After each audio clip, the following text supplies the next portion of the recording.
오늘 우리 주신 하나님의 말씀은 창세기 27장 1절에서 23절입니다.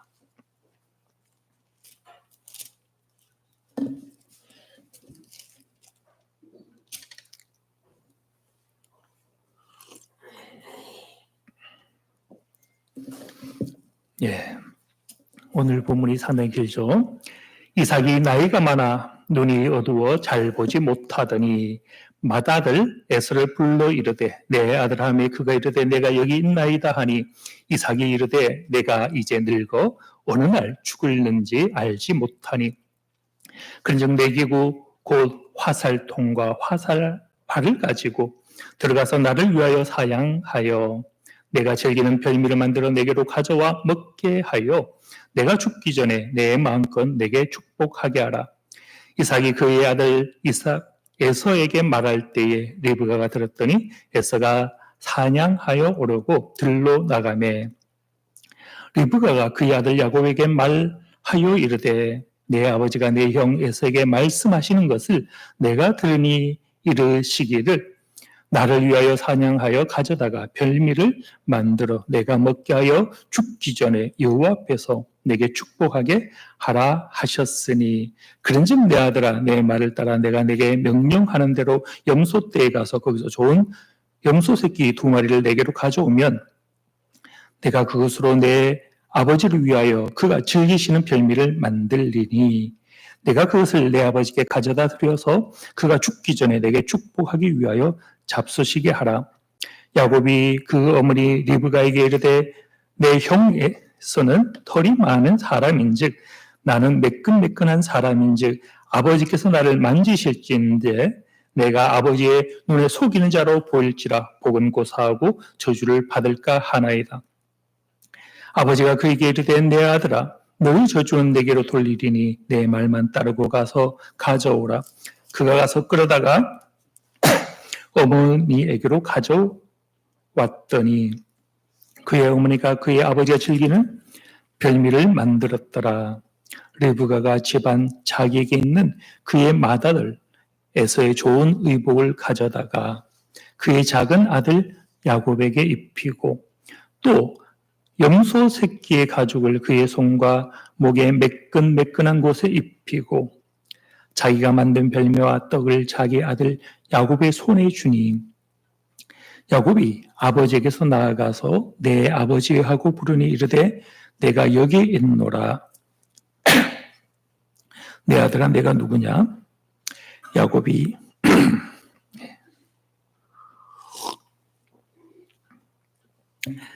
야곱이 아버지에게 대답하되 나는 아버지의 맏아들 에서로소이다. 아버지께서 내게 명하신 대로 내가 하였사오니 원하건대 일어나 앉아서 내가 사냥한 고기를 잡수시고 아버지 마음껏 내게 축복하소서. 이삭이 그의 아들에게 이르되 내 아들아 내가 어떻게 가지 속히 잡았느냐. 그가 이르되 아버지의 하나님 여호와께서 나로 순조롭게 만나게 하였음이니이다. 이삭이 야곱에게 이르되 내 아들아 가까이 오라. 내가 과연 내 아들 에서인지 아닌지 내가 너를 만져보려 하노라. 야곱이 그 아버지 이삭에게 가까이 가니 이삭이 만지며 이르되 음성은 야곱의 음성이나 손은 에서의 손이로다 하며 그의 손이 형 에서의 손과 같이 털이 있으므로 분별하지 못하고 축복하였더라. 아멘. 지금까지 이제 창세기 102번째인데 아마 가장 본문이 길게 읽은 본문이 아닐까 생각합니다. 그만큼 오늘 사건은 긴 이야기가 담긴 엄청난 우리에게 주는 메시지가 이 안에 담겨져 있습니다. 핵심적인 부분은 22절이죠. 야곱의 음성이나 손은 에서의 손이로다. 야곱의 음성, 에서의 손. 자, 오늘 주제가 우리에게 무엇을 말씀하는지 함께 상고하길 원합니다.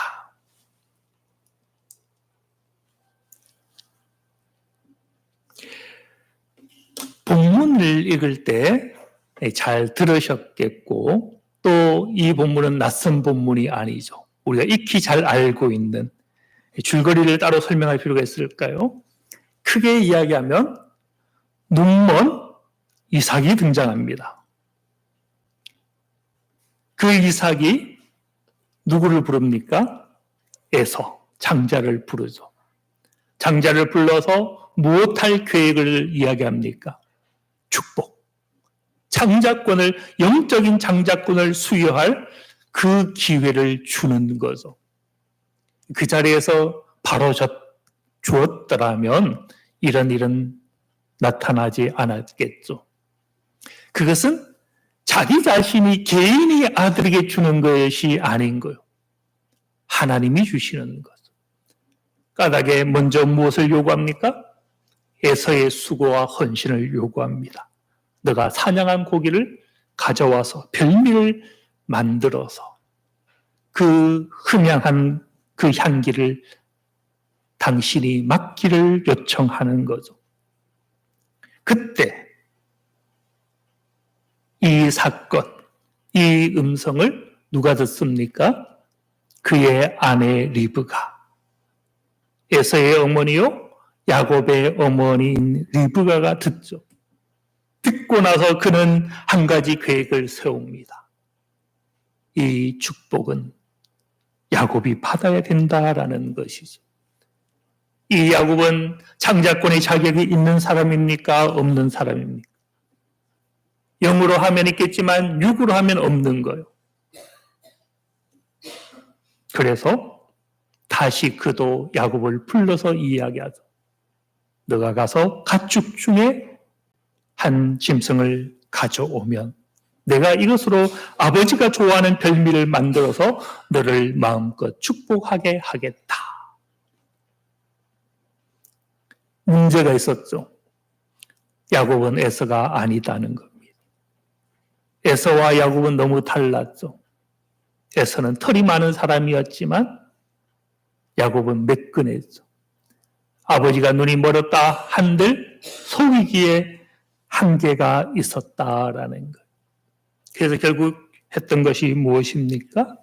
그의 피부를 에서처럼 바꾸어 버렸죠. 그리고 나아가서 결국 야곱이 그 복을 가로채는 사건이 오늘 본문의 내용입니다. 오늘 본문은 과연 우리에게 무엇을 말씀할까요? 오늘 이 본문은 어떻게 보면 우리에게 많은 의문을 가져오는 본문입니다. 우리가 잘 아는 것처럼 하나님은 일찍이 약속했죠. 이 족속이 저 족속보다 강하겠고 큰 자가 어린 자를 섬기리라. 예. 여기 이제 27장은 아니죠. 예, 27장은 아니고 예, 앞에 있는 예, 말씀입니다. 한번 보세요. 하나님은 일찍이 태중에서 야곱과 에서가 태중에 있을 때 그의 길을 보셨습니다. 작정하시고 약속을 주셨죠. 큰 자가 아니라 작은 자가 더 강할 것이다. 큰 자는 어린 자를 섬길 것이다. 장자권이 바뀔 것에 대한 말씀을, 언약을 하나님은 일찍이 하셨더라. 그러면 이 모든 일에 되는 주도권은 누구에게 속한 겁니까? 하나님께 속한 것이죠.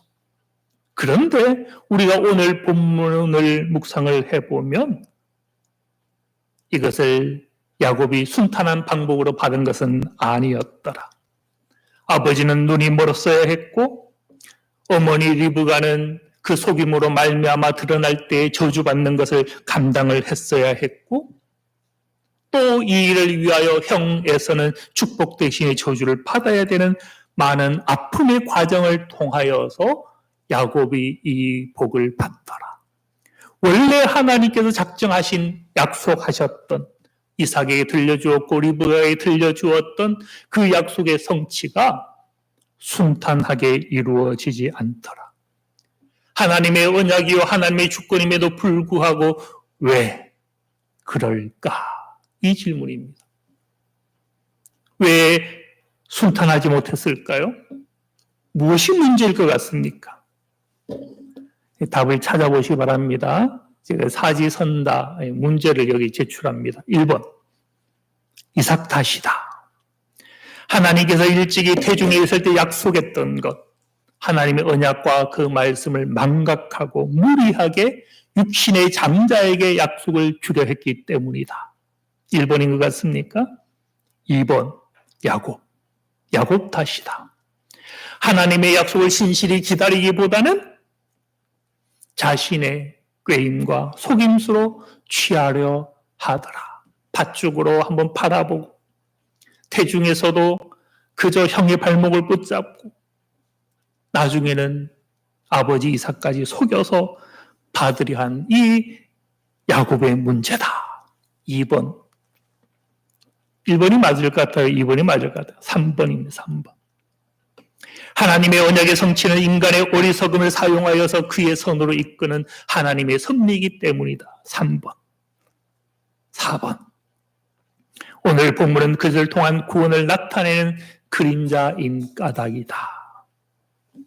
몇 번입니까? 맞출 수 있겠어요? 잘 맞추면 제가 선물을 드릴까요? 예. 예. 다 맞아요? 예. 사실 뭐 다 맞다 해도 맞겠죠. 예. 사실 이제 그러려면 제가 문제를 내진 않았겠죠. 예. 아, 리브가요? 예. 그렇죠. 항상 이 여인들은 중요한 자리에 빠지는 게 문제가 되죠. 예. 근데 나쁜 자리에 빠지는 건 괜찮아요. 우리가 영화를 보면 꼭 실수하고 문제가 생길 때, 예, 여인들이 등장하죠. 예. 오히려 그게 문제예요.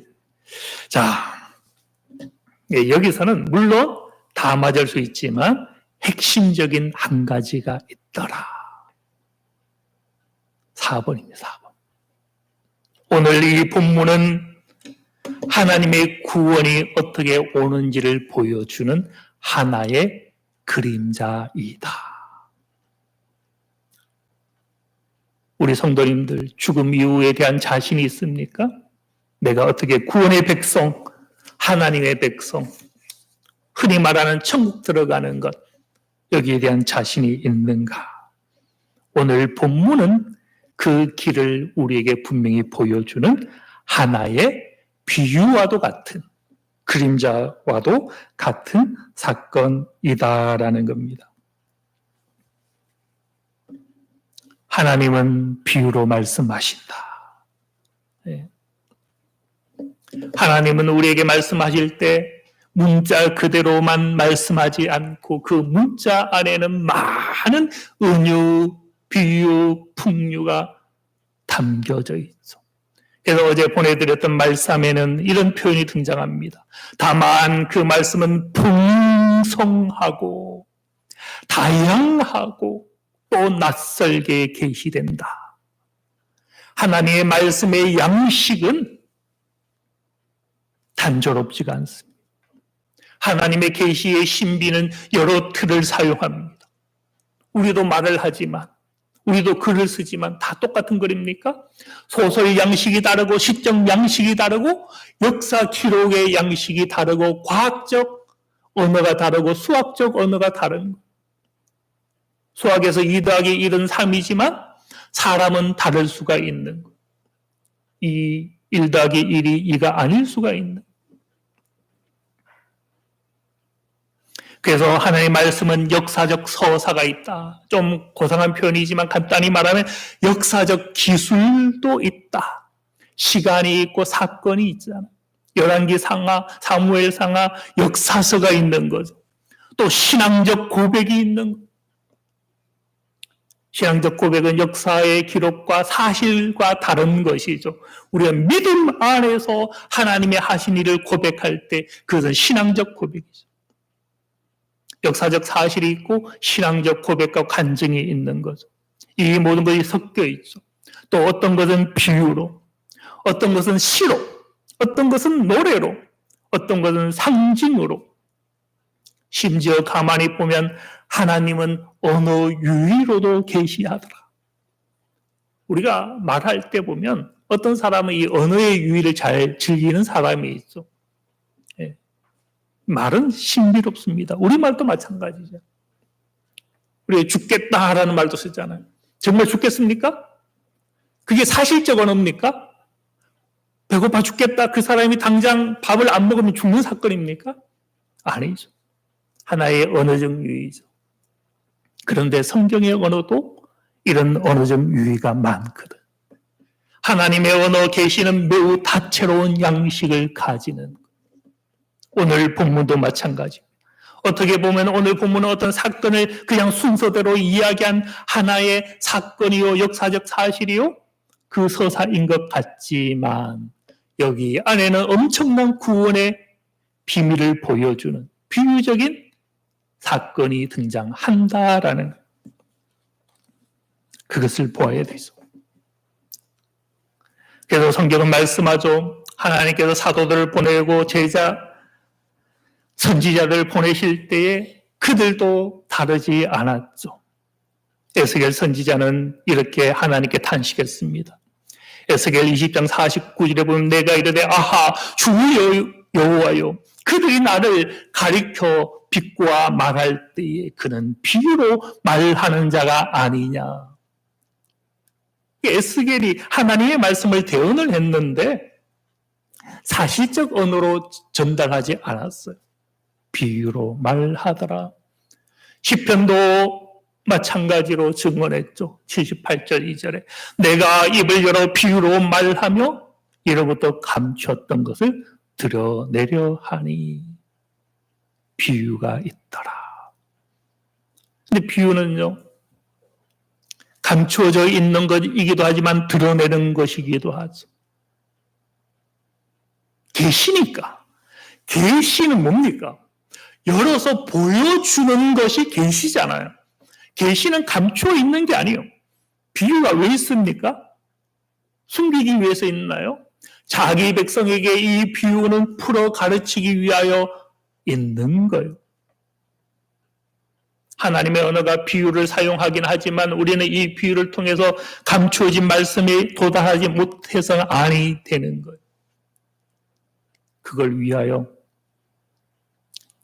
목회자가 있는 거고 또 신학교가 있는 것이고 또 훈련하는 책들과 또 성령의 감동에 비춰주시는 은혜가 있는 것이고 우리가 그런 까닭에 기도하고 말씀을 상고하는 자리가 있는 것이죠. 마태복음 13장 34절에 보면 예수께서 이 모든 것을 우리에게 말씀하실 때 무엇으로 말씀하셨다? 비유로 말씀하시고 비유가 아니면 아무것도 말씀하지 아니하셨으니 이는 바로 시편 78편 2절에 말씀한 것 내가 입을 열어 비유로 말하고 창세로부터 감추었던 것을 드러내리라 함을 이루려 하심이라. 그렇게 신약이든 구약이든 하나님은 당신의 말씀을 비유라는 통로를 통해서도 말씀하시더라. 물론 이것을 잘못 적용한 예가 신천지죠. 신천지는 모든 것을 다 비유와 상징으로 해석을 해버렸죠. 그러나 계시의 비유는 한 양식이지 전부는 아닙니다. 흔히 말하는 오바를 한 거예요. 오바를. 모든 걸 신천지가 비유로 풀이했는데 무슨 문제가 생겼습니까? 그렇게 할 때 성경이 개역 한글판이었거든요. 개역 개정판이 나온 거예요. 우리가 지금 보고 있는. 개역 개정판으로 그 비유를 자기가 비유라고 여겨서 해석한 것을 하려니까 단어가 바뀌어 버렸어. 할 수가 없는 거예요. 그래서 개역 개정판을 못 보게 하죠. 그건 이제 잘못된 경우죠. 그러나 그럼에도 불구하고 많은 말씀 가운데 비유적인 차원이 있다. 오늘 본문도요, 그런 차원에서 비유적인 계시를 담고 있습니다.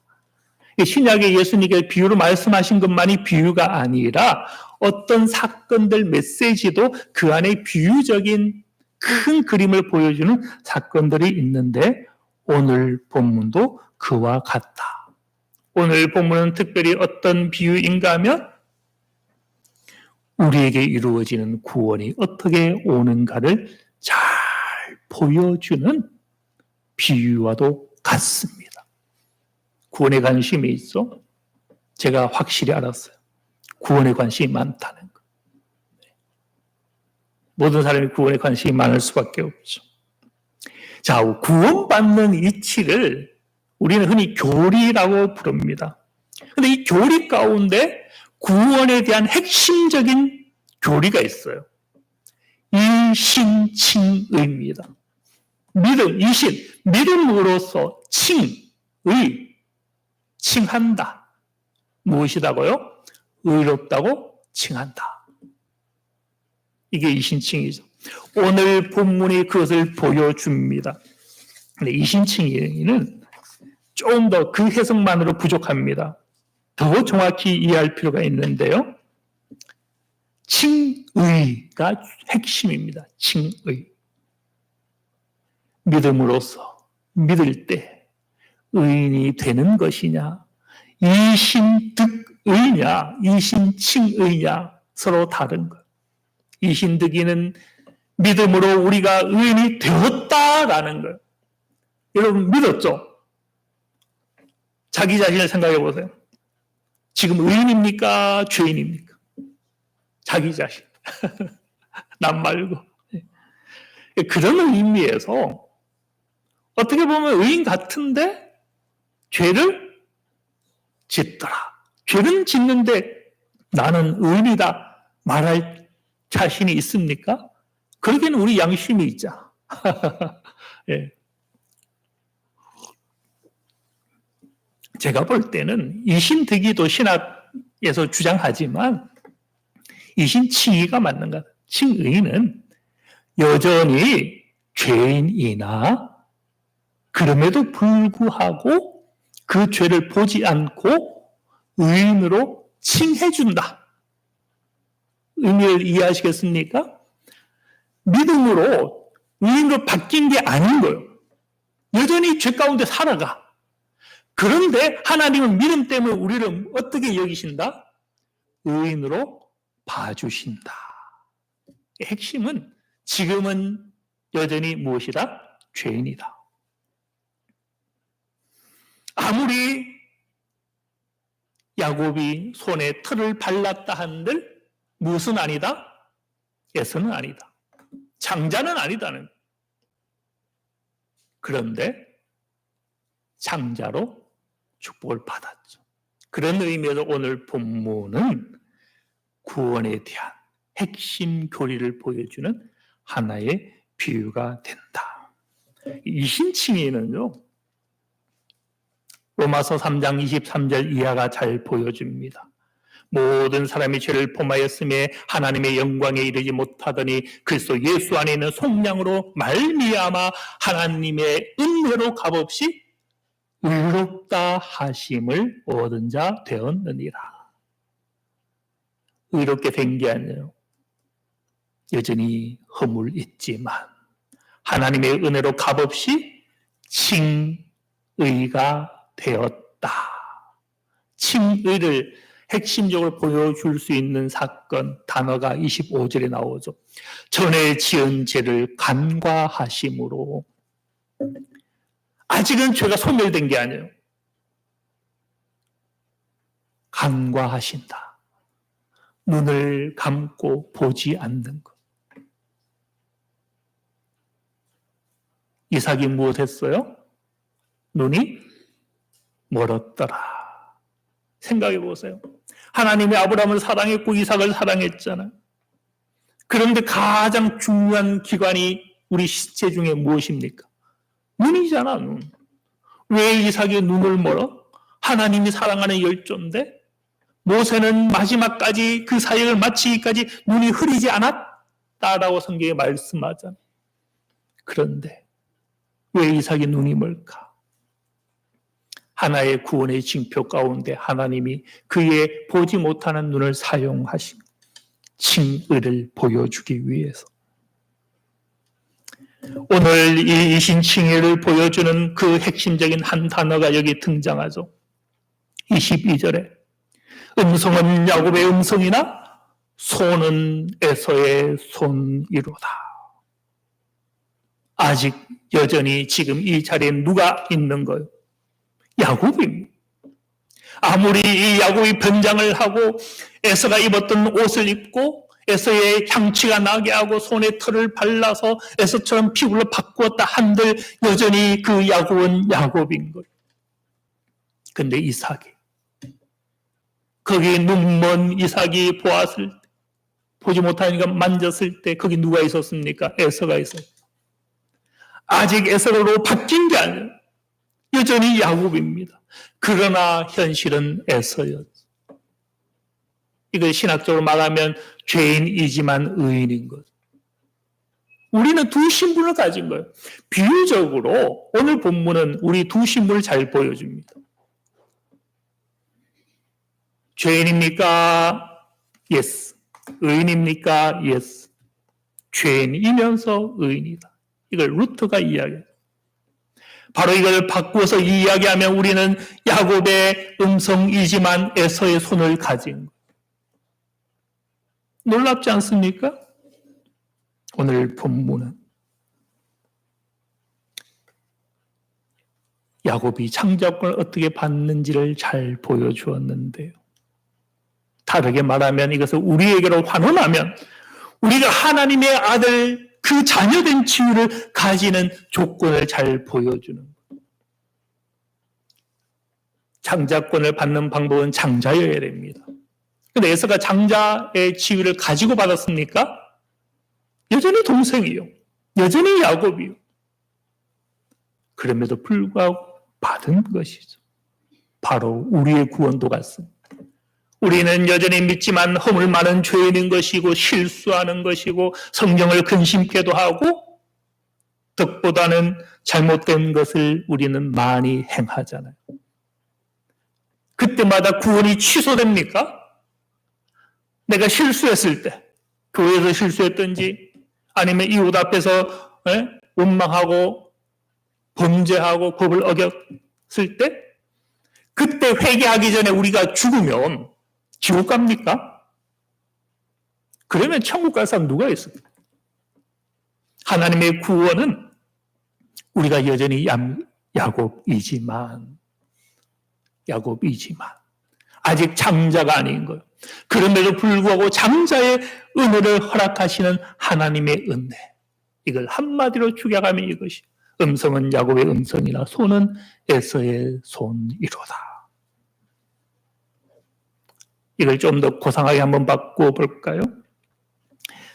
죄인은 여전히 죄인이나 내 손에는 예수 그리스도의 보혈이 묻어 있구나가 되는.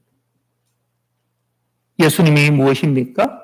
장자잖아요, 예수님이. 우리에게 예수님의 보혈이 묻어 있을 때에 장자의 향취가 우리에게 나는 거예요. 예수의 보혈이 묻어 있을 때 장자의 형상과 흔적이 우리 가운데 인쳐지는 거예요. 그때 눈먼 이삭은 장자로 여겨서 축복을 하는 거예요.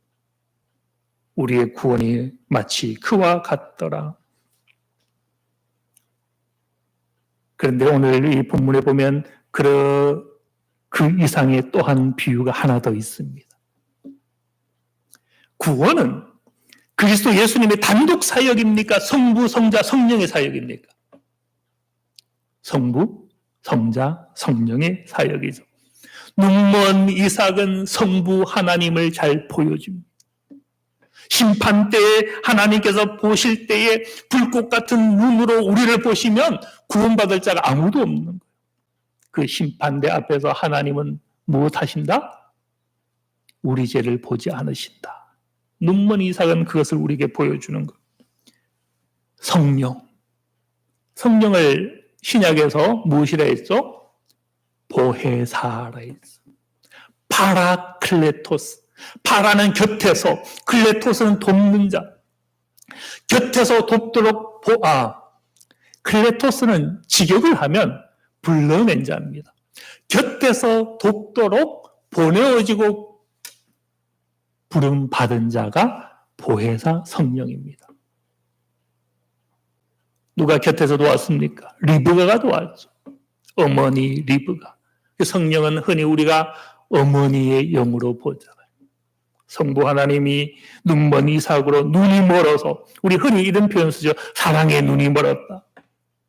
하나님은 우리를 구원하실 때 사랑의 눈이 멀어서 우리를 아들로 딸로 여겨줄 거예요. 또 이 일을 위하여 성령은 말할 수 없는 탄식으로 보혜사 영이 되어서 저 리브가가 내가 대신 저주를 받을게 하는 것처럼 성령은 우리를 위해 중보하시고 보혜사 돕자가 되어주셔서 그렇게 리브가는 성령과 닮았더라. 그런데 한 사람이 또 등장합니다. 여기에는요, 저주받은 아들 에서가 등장하죠. 이 본질이 이겁니다. 야곱이 복을 받고 야곱보다 못한 남은 복을 에서가 받은 게 아니에요. 오늘 본문이 23절에 잘랐지만 계속 내려가서 읽어보면 한번 볼까요? 39절, 40절 보세요. 창세기 27장. 그 아버지 이삭이 그에게 대답하여 이르되 내 주소는 땅의 기름짐에서 멀 것이다. 그리고 하늘에서 내리는 이슬에서 멀 것이다. 너는 칼을 믿고 살아야 돼. 항상 두려워 떨 수밖에 없는 너는 그렇게 아우를 섬길 것이다. 한 사람은 큰 축복을 하고 한 사람은 작은 축복을 한 게 아니라 한 사람은 저주를 받았다라는, 누가요? 에서가. 그런 의미에서 이 에서는 저주받은 그리스도를 닮은 거죠. 갈라디아서 3장 13절은 그것을 잘 보여주죠. 그리스도께서 우리를 위하여 저주를 받은 바 되사. 신명기 보면 나무에 달린 자는 저주를 받았다 했거든. 예수님이 어디에 달리셨습니까? 나무 형틀에 달리셨죠. 저주 그 가장 중심에 예수님이 계셨죠. 그런 의미에서 에서도 성자 그리스도를 보여주는 하나의 그림자가 된다. 그러면 오늘 본문에 등장하는 성부, 성자, 성령, 이삭과 리브가와 에서는 야곱의 복을 위하여, 우리 말로 하면 구원을 위하여 다 그 역할을 가지고 등장하는 것이죠. 제가요, 이게 지금 사실 맞춰야 되는데, 간증을 조금 하겠습니다. 제가 20년 전에 한 교회 부교육자로 있을 때 새벽 기도에서 이 에서의 역할이, 그 저주받은 역할이 그리스도와 닮았다. 그리스도의 그림자가 된다. 그 얘기를 했다가 엄청난 시련을 당했죠. 제가 그 교회에 부교육자로 부임하고요. 그 교회에 부교육자로 첫 뽑은 케이스가 저였습니다. 한 번도 부교육자가 없는 교회였는데 처음으로 뽑았고, 그러니 얼마나 신중하게 뽑았겠어요. 네. 전통도 오래된 게인데. 제가 면접을 그분하고 딱 보면서 딱 알았던 게, 이 교회에 안 왔으면 좋겠다. 목사님이 엄청 까다로운 분인 게 딱 대화하면서 느껴졌어요. 처음 3개월간 굉장히 조심했죠. 실수 안 하려고. 네. 그런데 3개월 차에 제가 설교하면서 이 에서가 예수님의 그림자이다라는 설교를 했다가 그때 사모님이 그걸 들었어요. 듣고 담임 목사님에게 전달해요. 담임 목사님이 모든 주석을 다 펼쳐서 했는데 그런 이야기가 등장합니까? 안 합니까? 안 하죠. 저는 주석 보고 설교하는 자가 아니거든요. 예. 이제 논쟁이 시작한 겁니다. 보통 부교육자면 담임을 존중하고 따라야 되죠. 근데 행정은 제가 지시를 받지만 말씀에 대한 권위는 양보할 수가 없는 거예요. 왜 그런가 하면 저는 이 말씀의 준비나 이 모든 것에 성령의 감독, 하나님이 지시하심에 대한 확신이 있거든요. 목사님 때문에 제가 이 말씀을 양보해버리는 그 순간 성령의 인도를 제가 거부하는 것이 되는 거예요. 그런 까닭에 아니다라고, 맞다라고 분명히 이야기를 했죠. 그것 때문에요. 그 교회에 머무는 2년간 마음고생을 많이 했습니다. 1년 만에 사실 이제 나오게 되었죠. 그래서 나오는 판국에 제가 이제 석사 지원을 했습니다. 장신대, THM에. 합격을 했어요. 근데 그 교회가 부교육자를 못 구했고 1년을 더 있게 되었죠. 저는 그 덕에 학교도 다니고 교회도 섬길 수 있는, 안 그러면 학교를 못 갔겠죠. 그 석사를 못했으면 박사를 못했을 것이고 지금 교수도 못했겠죠. 하나님은 그런 방법으로 석사도 하고 교회도 섬기겠죠. 문제는 2년 차에 목사 안수를 받아야 되는데 그 갈등 때문에 봄에 받을 것을 가을에 받았어요. 모든 불편한 걸 감수하고 저는 이 말씀을 양보하지 않았던 거죠. 자, 시간이 이제 많이 갔는데요. 에서를 그리스도의 그림자로 봐도 되겠어요? 에서는 우리가 볼 때 믿음이 열정 아니잖아요. 그러니 이제 문제가 된 것이죠. 근데 우리가 성경을 보면 그리스도의 그림자로 나타나는 것은요, 사단의 상징인 뱀도 그리스도의 그림자가 될 수가 있는 거예요. 모세가 놋뱀을 만들어서 장대 위에 다니 뱀에게 물린 자가 이 놋뱀을 쳐다본 적 모두 다 살더라. 뱀을 바라보니 살더라라는 거예요. 장대 위에 달린 뱀. 이것은 십자가를 바라보면 모두가 산다라는 하나의 그림자인 거죠. 이것을 만약에 사람이 이야기했으면 문제가 되었겠죠. 어떻게 뱀이 예수님의 그림자가 될 수 있겠느냐. 문제는 이것을 누가 인용했습니까? 예수님이 인용했죠. 모세가 광야에서 뱀을 든 것처럼 인자도 들려야, 십자가에 들려야 하리라. 그 말씀을 한 것이죠. 그렇게 보면 뱀도 예수님의 그림자가 될 수 있는데 하물며 에서가 그림자가 되는 거 더 쉬운 거. 또 구약에 보면 살렘왕 멜기세덱은 이방의 사람이었죠. 그도 메시아의 그림자가 되죠. 살렘은 샬롬이니까 평화의 왕인 것이고 멜기세덱은 체데크니까 정의의 왕, 멜기는 왕이고 정의의 왕, 의의 왕, 그리고 평화의 왕 멜기세덱. 이 멜기세덱이 떡과 포도주 무엇을 뜻합니까? 예수님의 몸과 예수님의 피를 뜻하잖아요. 이 해석은 신약에 없어요. 이름에 대한 해석은 히브리서에 등장하지만 이 해석도 이제 사실 이제 제가 한 것이고. 자, 일단 마무리하면서 제가 하고 싶은 얘기가 이제 생겼습니다. 2000년간 오늘 본문을 그리스도의 그림자로 해석한 글이나 책이나 설교가 한 번도 없었습니다. 이 멜기세덱의 떡과 포도주 주님의 몸과 피로 해석한 해석도 없었고 에서를 예수님의 그림자로 한 해석도 없었어요. 제가 했죠. 제가 이 얘기를 왜 하는 것 같아요? 제가 이제 주중에 이런 얘기를 한 적이 있었잖아요. 저는 개교회에서 울타리 안에 있는 성도님들에게 종교 서비스를 제공하는 목회자로 머물기 싫다. 그걸 넘어서서, 물론 제가 이 얘기 직접적으로 하지 않았습니다. 한국교회를 섬기고 이 땅, 세계의 지평을 가지는 사역하기 원한다. 이 말은 끝까지는 하지 않았던 것 같은데 저는 그 비전이 있습니다. 생각해 보세요.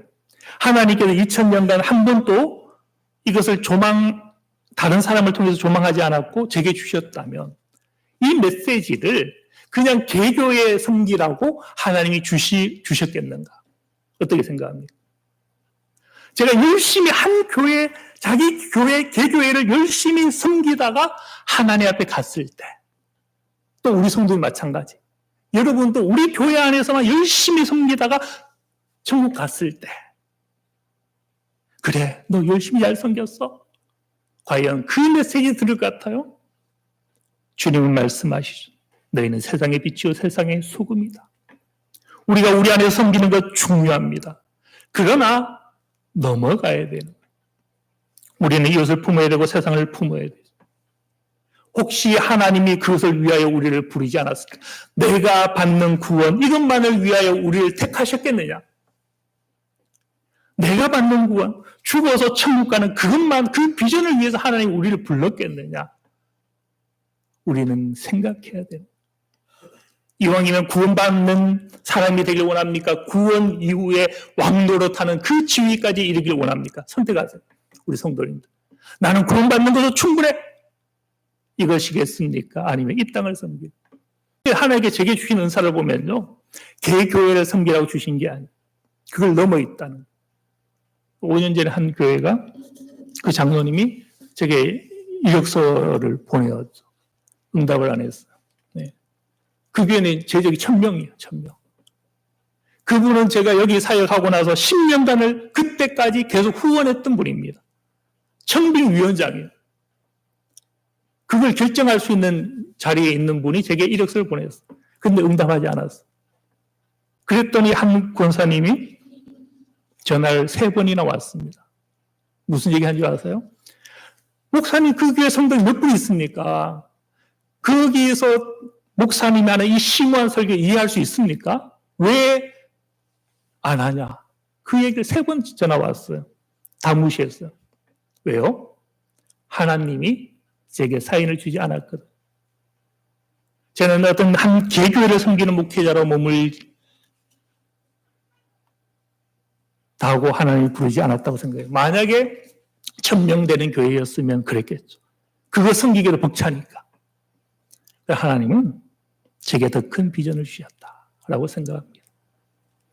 시간이 좀 많이 가버렸는데, 예, 그 통로가 간단히 한번 보면요.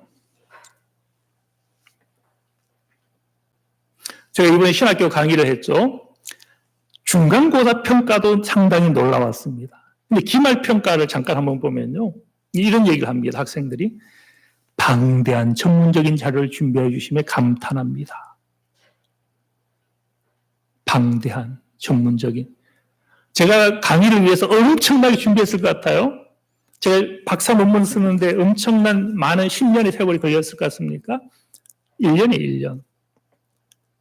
행정까지 1년이기 때문에 가을에 서서 봄에 통과가 되려면 거의 가을과 겨울에 다 써야 되는 거예요. 6개월 만에. 그런데 그 자료 가지고 강의를 지금 한 거거든요. 반년을.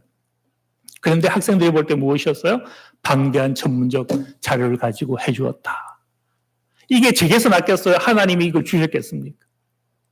하나님은 개교를 넘어서 섬길 기회를 제게 주셨기 때문에 성령의 감동을 주셨고 그와 같은 글과 교과서적인 책을 쓸 수가 있었죠. 오늘날 교회가 직면하는 위기를 새로운 구조로 돌파해야 함을 제시하셨습니다. 매우 공감되고 생각할 내용이 많았습니다. 한 학기 동안 정말 많은 것을 배울 수 있었습니다. 네. 교회의 새로운 구조를 제시하는 게 쉬운 게 아니거든요. 저는 이해가 안 되는 게 어떻게 2000년 동안 부름세운 보냄 이 3차원적 구조를 제시하는 자가 없었을까? 신학적 구조로 제시한 적이 있지만 교회의 구조로 분명히 제시한 사람은 아직까지 없었거든요. 그게 이해가 안 돼요. 근데 하나님이 이걸 제게 주셨다면 무엇 해야 될까? 3번. 매우 열정적이고 체계적 강의를 해주셨고 최선을 다했다는 것을 알 수 있는 수업이었습니다. 4번째. 앞으로 나아가야 할 교회의 비전과 말씀이 너무 좋았다. 말씀이 큰 삶이죠. 실질적인 수업. 제 수업은 다른 평가에 보면 평신도 신학인 줄 알았는데 조직신학적인 것, 그 깊이 때문에 자기가 엄청 배울 수 있었다라고 이야기하는데 조직신학은 어려운 거거든요. 그런데 한 학생이 이렇게 해서 실질적인 수업이라 좋았다. 왜요? 신학교 수업을 들어보면요. 이게 목회와 무슨 상관이 있는가? 3년 그렇게 하다 졸업합니다. 뜬구름 잡는 이야기, 신학적인 고상한 이야기, 형이사학적이고 철학적인 이야기 하다가 3년 가버리거든요. 그런데 조직 신학적이면서 실제적이더라. 예. 목회자로서 그리고 신앙인 한 사람으로서 이 시대에 살아갈 방법과 삶과 사역에 대해서 고민할 수 있었다. 신학적인 부분이었고 삶의 문제였고 사역의 문제를 다 터치를 했다는 것. 단순한 지식 전달 넘어서 실제 목회와 공동체 사역에 적용 가능한 통찰을 얻게 하는 매우 유익한 시간이었습니다. 그리고 목회자로서의 시각을 확장시켜 주었습니다. 이분들이 나중에 목사가 되잖아요. 네. 다 더하면 한 90명이 되는데 이분들이 평생에 약 100명을 영향력을 끼치면 합치면 9,000명인 거예요. 10,000명의 하나님의 백성을 위한 사역을 우리 하나교회가 한 거예요. 여러분이 파송한 거지. 제가 개인의 사역이겠습니까? 제가 이런 사역을 통해서 우리 교회가 이것을 한국교회를 치고 혹시 합니까? 제가 말씀을 책으로 냈을 때 이게 영어로 번역이 될지. 그럼 세계를 품는 거잖아. 그 사역을 우리가 할 때 나중에 주님 앞에 받을 상급하고 그냥 우리 개교회 우리끼리 좋아하는 거하고 어느 것 택하시겠어요? 네. 고민하시라는. 오늘 본문 2000년간 봉인된 것 해제한 설교일 수 있거든요. 야곱의 음성 에세에서 이신칭의가 여기 있다는. 우리가 좀 더 큰 비전 가지고 응답하는 은혜가 있길 소망합니다. 기도합니다. 날마다 새롭게 하신 주님을 찬양합니다. 우리가 나아갈 길과 하나님께 우리에게 주셨던 구원의 그 방식, 여전히 허물 많은 저 야곱이지만 그럼에도 불구하고 우리를 장자의 은혜, 그 축복을 우리에게 주시는 하나님의 은혜, 우리도 받아 누리게 하신 주님을 찬양합니다. 날마다 우리를 새롭게 해주시고 비록 우리가 저 속이는 야곱같이 필요한 인생이요 지렁이 같지만 야곱의 기업, 야곱의 약속, 이스라엘 되는 그 권세 우리에게 허락하여 주시옵소서. 감사드리며 예수 그리스도의 이름으로 기도드립니다. 아멘.